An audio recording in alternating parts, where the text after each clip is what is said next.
ಎಲ್ರಿಗೂ ನಮಸ್ಕಾರ ಸ್ನೇಹಿತರೆ. ಶಿಕ್ಷಕರ ನೇಮಕಾತಿ ಪ್ರಕ್ರಿಯೆಗೆ ಸಂಬಂಧಪಟ್ಟ ಹಾಗೆ ಒಂದು ಮಹತ್ವದ ಅಪ್ಡೇಟ್ ಬರ್ತಾ ಇರುವಂಥದ್ದು. It's a good news for all the teacher ಆಸ್ಪಿರೆಂಟ್ಸಲ್ಲಿ. ಲಕ್ಷಾಂತರ ಸಂಖ್ಯೆಯಲ್ಲಿ ಶಿಕ್ಷಕ ಅಭ್ಯರ್ಥಿಗಳು ಅಂತ ಯಾರಿದ್ದಾರೆ, ಈಗ ಎಕ್ಸಾಮನ್ನು ಫೇಸ್ ಮಾಡಿ ಟೀಚರ್ಸ್ ಆಗಬೇಕು ಅಂತ ಅಂದ್ಕೊಂಡಿರೋರು, ಅವರು ಈ ಒಂದು ಒಳ್ಳೆಯ ಸುದ್ದಿಯನ್ನು ನಿರೀಕ್ಷೆ ಮಾಡ್ತಾಯಿದ್ರು ಅಂತ ಅನಿಸುತ್ತೆ. ತುಂಬ ಜನ ಈ ವಿವರಣಾತ್ಮಕ ಮಾದರಿಯ ಪರೀಕ್ಷೆಗಳು ಅಂತ ಏನು ಕಂಡಕ್ಟ್ ಮಾಡಿದ್ರು, ಇದಕ್ಕೆ ಎಕ್ಸ್ಪೆರಿಮೆಂಟ್ ಮಾಡೋಕ್ಕೆ ಹೊರಟಿದ್ರು. ಈಗ ಅದನ್ನು ಬೇಡ ಅಂತ ಸಾಕಷ್ಟು ಜನ ವಿರೋಧವನ್ನು ವ್ಯಕ್ತಪಡಿಸಿದ್ರು. ಸೊ ಫೈನಲಿ ಈಗ ಇದಕ್ಕೆ ಸಂಬಂಧಪಟ್ಟಂಥ ಅಪ್ಡೇಟ್ ವಿತಿನ್ ಒಂದು 2-3 ದಿನದಲ್ಲಿ ಬರುತ್ತೆ. ಈಗ ಅಫಿಷಿಯಲ್ ನೋಟಿಫಿಕೇಷನ್ನು, ಈಗ ನ್ಯೂಸ್ ಅಂತೂ ಅಪ್ಡೇಟ್ ಆಗಿರುವಂಥದ್ದು ನಿಜ. ಇದು ನೋಡಿ ಏನಿದೆ, ಈಗ ಶಿಕ್ಷಕ ಹುದ್ದೆಯ ಆಕಾಂಕ್ಷಿಗಳಿಗೆ ಬಿಗ್ ರಿಲೀಫ್ ಅಂತ ಇದೆ. ನೇಮಕಾತಿ ಪರೀಕ್ಷೆಯಲ್ಲಿ ವಿವರಣಾತ್ಮಕ ಪರೀಕ್ಷೆ ರದ್ದು ಅಂತ. There is no descriptive type of answers. ಯಾವುದೇ ಕಾರಣಕ್ಕೂ ನೀವು ಆನ್ಸರ್ಸನ್ನು ಬರೆಯೋಂಗಿಲ್ಲ, ಬರವಣಿಗೆ ಇಲ್ಲ ಅಂತ. ವಿವರಣಾತ್ಮಕ ಮಾದರಿಯಲ್ಲಿ ಉತ್ತರವನ್ನು ಬರೆಯೋಂಗಿಲ್ಲ, ಆ ಒಂದು ಪದ್ಧತಿಯನ್ನು ಈಗ ರದ್ದು ಮಾಡ್ತಾ ಇದ್ದಾರೆ ಅಂತ ಅಂದ್ಬಿಟ್ಟು ನೋಡೋಣ. ಅದಕ್ಕೆ ಪೂರಕವಾದಂಥ ಎಲ್ಲ ವಿವರಗಳು ಇಲ್ಲಿ ಒಂದು ಕಡೆಯಿಂದ ಇದೆ ಇಲ್ಲಿ. So let's see. ರಾಜ್ಯದಲ್ಲಿ ಶಿಕ್ಷಕರ ಹುದ್ದೆ ಕನಸು ಕಾಣ್ತಾ ಇರತಕ್ಕಂಥ ಲಕ್ಷಾಂತರ ಅಭ್ಯರ್ಥಿಗಳಿಗೆ ಸರ್ಕಾರಿ ನೇಮಕಾತಿ ಪ್ರಕ್ರಿಯೆಯಲ್ಲಿ ಸಚಿವ ಸಂಪುಟ ಹಾಗೂ ಶಿಕ್ಷಣ ಇಲಾಖೆ ಅತ್ಯಂತ ಮಹತ್ವದ ನಿರ್ಧಾರವನ್ನು ಕೈಗೊಂಡಿದೆ. ಈಗಾಗಲೇ CNR ಬಿಟ್ಟಾಗಲೇ ಸಾಕಷ್ಟು ಅಬ್ಜೆಕ್ಷನ್ ಫೈಲ್ ಮಾಡಿರೋದಕ್ಕೆ ಅಗೇನ್ಸ್ಟ್ ಆಗಿ. ಡಿಸ್ಕ್ರಿಪ್ಟಿವ್ ಸವಾಸ ಬೇಡವೇ ಬೇಡ, ಏನಾದರೂ ವಸ್ತುನಿಷ್ಠವಾಗಿರಬೇಕು, MCQ ಓನ್ಲಿ, ಅದನ್ನ ಇಡಬೇಕು. ನೀವು ಏನಕ್ಕೆ ಬೇಕು ಇವೆಲ್ಲವೂ ಕೂಡ ಅನ್ಸೈಂಟಿಫಿಕ್, ಅವೈಜ್ಞಾನಿಕ ಅಂತಕ್ಕಂಥ ರೀಸನ್ಸ್ ಕೋಟ್ ಮಾಡಿ ಸಾಕಷ್ಟು ಜನ ಹೇಳಿದರು. ಸೊ ನನ್ನ ಅಭಿಪ್ರಾಯ ಕೂಡ ಅದೇ ಆಗಿತ್ತು. ಇನ್ನು ಮುಂದೆ ಶಿಕ್ಷಕರ ನೇಮಕಾತಿ ಪರೀಕ್ಷೆಗಳಲ್ಲಿ ವಿವರಣಾತ್ಮಕ ಮಾದರಿಯ ಬರವಣಿಗೆ ಪರೀಕ್ಷೆಯನ್ನು ಸಂಪೂರ್ಣವಾಗಿ ರದ್ದುಗೊಳಿಸಲು ಸರ್ಕಾರ ಸಮ್ಮತಿಯನ್ನು ಸೂಚಿಸಿದೆ. ನೋಡಿ, ಈಗ ಏನು ನೋಟಿಫಿಕೇಷನ್ ಮಾಡಬೇಕು ಅಂತ ಅಂದ್ಕೊಂಡಿರೋ, ನಾಟ್ ಓನ್ಲಿ ಬರೀ ಆ ಎಕ್ಸಾಮ್ ಅಲ್ಲ, ಇದು ಮುಂದೆ ನಡೀತಕ್ಕಂಥ ಎಲ್ಲ ಟೀಚರ್ ರಿಕ್ರೂಟ್ಮೆಂಟ್ಗೂ ಇದರ ಸವಾಸನೆ ಬೇಡ ಅಂತ. ಈ ವಿವರಣಾತ್ಮಕ ಮಾದರಿಯ ಒಂದು ಸಿಸ್ಟಮ್ ಏನು ಮಾಡಿದರೆ ಅಳವಡಿಸಬೇಕು ಅಂತ ಅಂದ್ಬಿಟ್ಟು ಅದು ಬೇಡವೇ ಬೇಡ ಅಂತಕ್ಕಂಥ ನಿರ್ಧಾರಕ್ಕೆ ಬಂದಿದ್ದಾರೆ.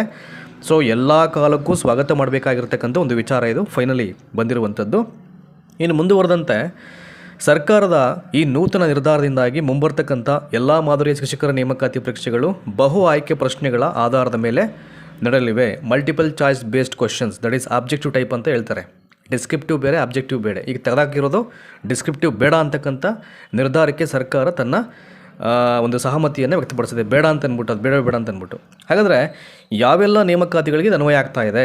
ಡಿಸ್ಕ್ರಿಪ್ಟಿವ್ ಟೈಪ್ ಆಫ್ ಆನ್ಸರ್ಸು ಈಗ ಏನು ಬೇಡ ಅಂತ ಡಿಸೈಡ್ ಮಾಡಿದರೆ ಯಾವೆಲ್ಲ ಒಂದು ರಿಕ್ರೂಟ್ಮೆಂಟ್ಗೆ ಇದು ಅಪ್ಲಿಕೇಬಲ್ ಆಗುತ್ತೆ ಅಂತ ಅಂದ್ಬಿಟ್ಟು ಅದು ನೋಡೋಣ ಇಲ್ಲಿ ಕೊಟ್ಟಿದ್ದಾರೆ. ಸರ್ಕಾರದ ಈ ಹೊಸ ನಿಯಮಾವಳಿಗಳು ಮುಂಬರ್ತಕ್ಕಂಥ ಪ್ರಮುಖ 3 ಹಂತದ ಶಿಕ್ಷಕರ ನೇಮಕಾತಿಗಳಿಗೆ ನೇರವಾಗಿ ಅನ್ವಯವಾಗಲಿದೆ. ಈಗ ಮುಂಚೆ ಏನಾಗ್ಬಿಟ್ಟಿತ್ತು, 2022ರಲ್ಲಿ ಸೊ ಡಿಸ್ಕ್ರಿಪ್ಟಿವ್ ಟೈಪ್ ಆಫ್ ಆನ್ಸರ್ನ ಬರೆದುಬಿಟ್ಟಿದ್ರು. ಆದರೆ PSTR ಅಂತೂ ಕಾಲ್ಫರ್ ಆಗೇ ಇಲ್ಲ ಬಿಡಿ. ಅದು ಸಾಕಷ್ಟು ವರ್ಷಗಳಿಂದ ಯಾವಾಗಲೂ ಆಗಿದ್ದದು. 2015 ಅದಕ್ಕಿಂತ ಮುಂಚೆ ಆಗಿದೆ, ಅದು ಮಾಡೇ ಇಲ್ಲ ಅದು. ಇನ್ನು ಅವಾಗ ಮಾಡಿದಾಗಲೂ ಕೂಡ ಅಲ್ಲಿ ಯಾವುದೇ ರೀತಿ descriptive type of answers implement ಆಗಿರಲಿಲ್ಲ. ಅದನ್ನು ಆ ಥರದ ಸಿಸ್ಟಮೇ ಮಾಡಿರಲಿಲ್ಲ ಅವಾಗ. ಎಲ್ಲವೂ ಕೂಡ 150 ಅಂಕಗಳಿಗೆ MCQ ಇತ್ತು. ಇನ್ನು HSTRಗೆ ಡಿಸ್ಕ್ರಿಪ್ಟಿವ್ ಇರಲೇ ಇಲ್ಲ. ಈಗ ಹೊಸದಾಗಿ ಅವೆರಡಕ್ಕೂ ಕೂಡ ಈ ಬರವಣಿಗೆಯನ್ನು ಸೇರಿಸಿದ್ರು. ಇದಕ್ಕೂ ಕೂಡ ನೀವು ನಿಮ್ಮ ಉತ್ತರಗಳನ್ನು ಬರವಣಿಗೆ ಮಾದರಿಯಲ್ಲೇ ಬರೀಬೇಕಾಗುತ್ತೆ ಅಂತ ಅಂದ್ಬಿಟ್ಟು ಈ 100 ಮಾರ್ಕ್ಸು 200 ಮಾರ್ಕ್ಸು ಅಂತ ಏನಿರುತ್ತೆ ನಿಮಗೆ ಪೇಪರ್ 2 ಮತ್ತು ಈ 3ನೇ ಪತ್ರಿಕೆಗೆ, ಅದನ್ನು ಕಂಡಕ್ಟ್ ಮಾಡಿದರು. ಹಾಗಾಗಿ ಈಗ ಫೈನಲಿ ಅದನ್ನು ಬೇಡ ಅಂತ ಡಿಸೈಡ್ ಮಾಡಿದ್ದಾರೆ ಈಗ. ಸೊ ಯಾವೆಲ್ಲ ರಿಕ್ರೂಟ್ಮೆಂಟ್ ಡಿವಿಷನ್ಗೆ ಇದು ಅಪ್ಲಿಕೇಬಲ್ ಆಗುತ್ತೆ ನೋಡಿ. ಮೊದಲನೇದು ಬಂದು ವೆರಿ ಇಂಪಾರ್ಟೆಂಟ್ಲಿ GPSTR, ಪದವೀಧರ ಪ್ರಾಥಮಿಕ ಶಾಲಾ ಶಿಕ್ಷಕರ ನೇಮಕಾತಿ 6ರಿಂದ 8ನೇ ತರಗತಿ, ಇದಕ್ಕೆ ನೋ ಡಿಸ್ಕ್ರಿಪ್ಟಿವ್. ನೆಕ್ಸ್ಟ್ HSTR, ಪ್ರೌಢಶಾಲಾ ಶಿಕ್ಷಕರ ನೇಮಕಾತಿ 9 ಮತ್ತು 10ನೇ ತರಗತಿ, no descriptive. And last one PSTR, ಇದಕ್ಕೆ ಕೂಡ ಸಾಕಷ್ಟು ವಿರೋಧ ವ್ಯಕ್ತವಾಗಿತ್ತು. PSTRಗೆ ಯಾಕೆ ಸ್ವಾಮಿ ಇಟ್ಟಿದ್ದೀರಾ ಡಿಸ್ಕ್ರಿಪ್ಟಿವ್ನ ಅಂತ ಅಂದ್ಬಿಟ್ಟು. ಇದಕ್ಕೂ ಕೂಡ ಈಗ ವಿವರಣಾತ್ಮಕ ಮಾದರಿಯ ಪರೀಕ್ಷೆಯನ್ನು ರದ್ದು ಮಾಡಿಬಿಟ್ಟಿದ್ದಾರೆ. ಪ್ರಾಥಮಿಕ ಶಾಲಾ ಶಿಕ್ಷಕರ ನೇಮಕಾತಿ 1ರಿಂದ 5ನೇ ತರಗತಿ. ಈಗ ಇಡೀ CNR ರಿವೈಸ್ಡ್ ಆಗುತ್ತೆ.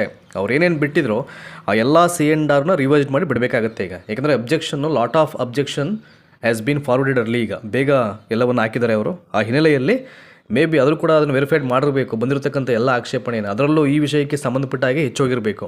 ಇಲ್ಲಾಂದರೆ ಏಕಾಏಕಿ ಒಂದು ನಿರ್ಧಾರಕ್ಕೆ ಬರಲಿಕ್ಕೆ ಸಾಧ್ಯನೇ ಇಲ್ಲ. ಪಬ್ಲಿಕ್ ಐ ಥಿಂಕ್ ಒಂದು ಝೋನ್ ಅಂತ ಏನಿದೆ, ಸಾರ್ವಜನಿಕ ವಲಯ, ಅವರು ಸಾಕಷ್ಟು ಸಂಖ್ಯೆಯಲ್ಲಿ ಯಾರೆಲ್ಲ ಈ ಡಿಸ್ಕ್ರಿಪ್ಟಿವ್ ಪರೀಕ್ಷೆನ ರದ್ದು ಮಾಡಿ ಅಂತ ಬರೆದಿದ್ದಾರೋ, ಅಬ್ಜೆಕ್ಷನ್ ಫೈಲ್ ಮಾಡಿರೋ, ಅವರೆಲ್ಲರಿಗೂ ಕೂಡ ಈ ರಾಜ್ಯಾದ್ಯಂತ ಇರತಕ್ಕಂಥ ಲಕ್ಷಾಂತರ ಶಿಕ್ಷಕ ಅಭ್ಯರ್ಥಿಗಳ ಪರವಾಗಿ ಸೊ ಧನ್ಯವಾದಗಳನ್ನು ಅವರಿಗೆ ಅರ್ಪಣೆ ಮಾಡಲೇಬೇಕು. ಅದು ಆಲ್ವೇಸ್ ಅವರಿಗೆ ಇದ್ದೇ ಇರ್ತಿದೆ. So finally GPSTR, HSTR, PSTR ಈ 3 ವಿಭಾಗದ ಶಿಕ್ಷಕರ ನೇಮಕಾತಿ ಪರೀಕ್ಷೆಗಳಿಗೆ ವಿವರಣಾತ್ಮಕ ಮಾದರಿಯ ಪರೀಕ್ಷೆ ಏನು ಕಂಡಕ್ಟ್ ಮಾಡಿರೋ ಅದನ್ನು ಈಗ ಮಾಡ್ತಾ ಇಲ್ಲ. ಸೊ ಓನ್ಲಿ ನಿಮಗೆ MCQ ಕ್ವಶನ್ಸ್ ಮಾತ್ರ ಇರುತ್ತೆ ಈಗ. ಸೊ ನಮ್ಮದು ಏನಾಗಿತ್ತು ಅಂತಂದರೆ ಇದಕ್ಕೆ ಸಂಬಂಧಪಟ್ಟ ಹಾಗೆ ನೀವು CET 70 to 80% ಸ್ಕೋರ್ ಯಾರು ಮಾಡ್ತಾರೆ ಅವ್ರಿಗೆ ಅವಕಾಶ ಆಗುತ್ತೆ ಸೆಲೆಕ್ಷನ್ ಆಗಲಿಕ್ಕೆ ಅಂತ ಹೇಳಿದ ಮೇಲೆ ನೀವು CET ಪರ್ಸೆಂಟೇಜನ್ನೇ ಹೈಯೆಸ್ಟ್ ಫೋಕಸ್ ಮಾಡಿಬಿಟ್ಟು ಇದ್ರ ಮಧ್ಯದಲ್ಲಿ ಇದು ಅವೈಜ್ಞಾನಿಕವಾಗಿ ವಿವರಣಾತ್ಮಕ ಮಾದರಿಯಲ್ಲಿ ಉತ್ತರ ಬರ್ರಿ ಅಂತ ಹೇಳಿದಾಗ ಅದು ಎಲ್ಲೋ ಒಂದು ಕಡೆ ಸಮ್ವೇರ್ ಸರಿಯಲ್ಲ ಅಂತ ಅನಿಸಿತ್ತು ನನಗೂ ಕೂಡ ಅದು. ಸೊ ಫೈನಲಿ ನಾನೇನು ಅಂದ್ಕೊಂಡಿದ್ದೆ, ವಿದ್ಯಾರ್ಥಿಗಳು ಏನು ಯೋಚನೆ ಮಾಡಿದರು, ಸೊ ಈಗ ಅವರಿಗೆ ಒಂದು ಒಳ್ಳೆಯ ಸುದ್ದಿಯನ್ನು ಸರ್ಕಾರ ಈಗ ಪ್ರಕಟ ಮಾಡಿರುವಂಥದ್ದು. ಈಗ ಈ ಸಂಬಂಧ ವಿತಿನ್ ಇನ್ನೊಂದು 4-5 ಡೇಸಲ್ಲಿ ಅಥವಾ ಇನ್ನೊಂದು 2-3 ದಿನದಲ್ಲಿ ನೋಟಿಫಿಕೇಷನ್ ಬರಬೇಕಾಗತ್ತೆ. ಯಾಕೆಂದರೆ ಈಗ ಇಡೀ C&R ರೂಲ್ನೇ ಬದಲು ಮಾಡಬೇಕು, ನಾನು ಹೇಳೋದ್ರಲ್ಲಿ ನಿಮಗೆ ಆರಂಭದಲ್ಲಿ. ಸೊ ಕೊನೆಯದಾಗಿ ರೀಸನ್ಸ್ ಏನು ಅಂತ ಇಟ್ಸ್ ವೆರಿ ಇಂಪಾರ್ಟೆಂಟು. ಈ ನಿರ್ಧಾರಕ್ಕೆ ಕಾರಣ ಏನು, ಈ ಚೇಂಜಸ್ಗೆ ರೀಸನ್ ಏನು ಅಂತ ಅಂದ್ಬಿಟ್ಟು ಅದನ್ನು ಹೇಳಿದ್ದಾರೆ ಇಲ್ಲಿ. ಈ ಹಿಂದೆ ವಿವರಣಾತ್ಮಕ ಮಾದರಿಯ ಪರೀಕ್ಷೆಗಳಿದ್ದಾಗ ಉತ್ತರ ಪತ್ರಿಕೆಗಳ ಮೌಲ್ಯಮಾಪನಕ್ಕೆ ಸುದೀರ್ಘ ಸಮಯ ಹಿಡಿತಾ ಇತ್ತು. ಸುದೀರ್ಘ ಸಮಯ ಒಂದು ಕಡೆ, the way of evaluation is very important. ಯಾರ್ಯಾರ ಮೈಂಡ್ಸೆಟ್ ಹೆಂಗಿರುತ್ತೆ, ಹೆಂಗೆ ಮಾರ್ಕ್ಸ್ ಕೊಡಿದ್ರು ಯಾರು ಹೇಳಲಿಕ್ಕಾಗುತ್ತೆ. ಅದು ಐ ಥಿಂಕ್ ಅದು ಒಂದು ಆಕ್ಯುರೇಷಿಯಾಗಿ ಆನ್ಸರ್ಸನ್ನು ಎಷ್ಟು ಜನ ಬರೀತಾರೋ ಬಿಡ್ತಾರೋ ಯಾರಿಗೆ ಗೊತ್ತು. ಅದು ಅಷ್ಟು ಸುಲಭವಾಗಿ ಅದನ್ನು ಇವ್ಯಾಲ್ಯುಯೇಟ್ ಮಾಡಲಿಕ್ಕಾಗಲ್ಲ. ಅದು ಅದಕ್ಕೆ ತುಂಬ ಜನ ಅದು ಅವೈಜ್ಞಾನಿಕ, ಮೊದಲು ಕೈಬಿಡಿ ಅಂತ ಒಂದು ವಿಚಾರಕ್ಕೆ ಅವರು ತುಂಬ ಜನ ಬಂದಿದ್ದುಂಟು. ಈಗ ಇದರಿಂದಾಗಿ ನೇಮಕಾತಿ ಪ್ರಕ್ರಿಯೆ ವಿಳಂಬವಾಗಿ ಫಲಿತಾಂಶ ಪ್ರಕಟಣೆ ಹಾಗೂ ಅಂಕಪಟ್ಟಿ ಪರಿಶೀಲನೆ ವರ್ಷಗಟ್ಟಲೆ ನೆನೆಗುದಿಗೆ ಬೀಳುತ್ತಿತ್ತು. ವರ್ಷಗಟ್ಟಲೆ ನೆನೆಗುದಿಗೆ. ಇದರ ಮಧ್ಯದಲ್ಲಿ ಈ ಕಾನೂನಿನ ಇಶ್ಯೂಸ್ ಆಗಿಬಿಟ್ಟು ಅದು ಇದು ಎರಡು ಸೇರಿ ಸುಮಾರು 2.5 ವರ್ಷ ಎಳ್ಕೊಂಡು ಹೋಗ್ಬಿಡ್ತು 2027 ನೇಮಕಾತಿಯನ್ನು. ಅದಷ್ಟೇ ಅಲ್ಲ, ಮೌಲ್ಯಮಾಪನದ ವೇಳೆ ಅಂಕಗಳ ವ್ಯತ್ಯಾಸ ಹಾಗೂ ಗೊಂದಲಗಳಿಂದಾಗಿ ಪ್ರಕರಣಗಳು ಕೋರ್ಟ್ ಮೆಟ್ಟಿಲೇರುತ್ತಿದ್ದವು. This is very important. So ಇದಾಗಬಾರ್ದು. ಒಂದ್ಸಲಿ ಕೋರ್ಟ್ ಮೆಟ್ಲಿಗೆ ಹೋಯ್ತು ಅಂದರೆ ಯಾವ್ದಾದ್ರು ಇಶ್ಯೂವೋ ಅದು ಇಮಿಡಿಯೇಟ್ ಬೇಗ ಅದು ಎಲ್ಲವೂ ಕೂಡ ಸಾಲ್ವ್ ಆಗಲ್ಲ. ಅದು ನಿಮಗೆ ಗೊತ್ತೇ ಇದೆಯಲ್ಲ, ಒಂದು ಆದಾಯ ಪ್ರಮಾಣ ಪತ್ರದ ಒಂದು ಕತೆ ಅದು ವ್ಯತ್ಯಾಗಿ ಎಷ್ಟು ವರ್ಷಗಳು ಅದು ಹಂಗೆ ಹೇಳ್ಕೊಂಡು ಹೋಗ್ಬಿಡ್ತಂತ. ಹಾಗಾಗಿ ಸೊ ಅವ್ರಿಗೆ ಏನೇ ಹೇಳಬೇಕಾದ್ರೂ ಏನೇ ಮಾಡಬೇಕಾದ್ರೂ ಅಫಿಷಿಯಲ್ ನೋಟಿಫಿಕೇಷನಲ್ಲಿ ಕ್ಲಿಯರ್ ಕಟ್ಟಾಗಿ ಮೆನ್ಷನ್ ಮಾಡಬೇಕು, ಆಯಿತಾ. That is very important. ಈ ರೀಸನ್ಸನ್ನೇ ಕೋಟ್ ಮಾಡಿದರೆ. ಸೊ ಒಂದು ಟೈಮ್ ತುಂಬ ಜಾಸ್ತಿ ತಗೊಳ್ತಿದೆ, ಮತ್ತು ಈ ಅಂಕಪಟ್ಟಿ ಇವೆಲ್ಲ ಪರಿಶೀಲನೆ ಮಾಡಬೇಕಾದ್ರೆ ಈ ಡಾಕ್ಯುಮೆಂಟ್ ವೆರಿಫಿಕೇಷನ್ನು ತುಂಬ ಟೈಮ್ ತಗೊಳುತ್ತೆ. ಅಷ್ಟೇ ಅಲ್ಲದೆ ಇವ್ಯಾಲ್ಯುಯೇಷನ್ ಮಾಡಬೇಕಂತ ಟೈಮಲ್ಲಿ ಈ ಡಿಫ್ರೆನ್ಷಿಯೇಷನ್ ಆಫ್ ಮಾರ್ಕ್ಸ್ ವ್ಯತ್ಯಾಸ ಆಗಬಾರ್ದು ಅಂತಕ್ಕಂಥ ಹಿನ್ನೆಲೆಯಿಂದಾಗಿ ನಾವು ಆ ಥರ ಯೋಚನೆ ಮಾಡಿ ಈ ಡಿಸ್ಕ್ರಿಪ್ಟಿವ್ ಟೈಪ್ ಆಫ್ ಈ ಎಕ್ಸಾಮನ್ನು ನಾವು ಪೂರ್ಣ ಪ್ರಮಾಣದಲ್ಲಿ ತೆಗಿತಾ ಇದ್ದೀವಿ ಅಂತಕ್ಕಂಥ ನಿರ್ಧಾರಕ್ಕೆ ಇಲ್ಲಿ ಸರ್ಕಾರ ಬಂದಿರುವಂಥದ್ದು.